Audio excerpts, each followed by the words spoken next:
Okay, this is a quick video on how to replace or change the battery on an F-150 smart key. So these keys have the little button you can depress here to remove the inside key.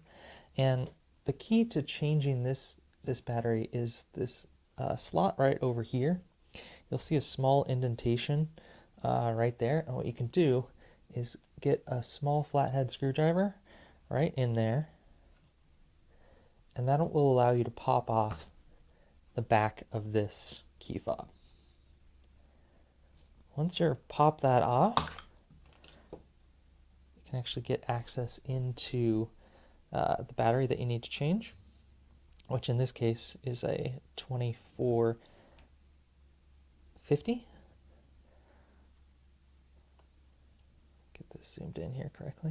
All right, so 2450, and this one's also in here kind of tight, so you may need maybe some little nail clippers, and there's a little hole. Pop that battery, whoop, went flying. Pop that battery right out.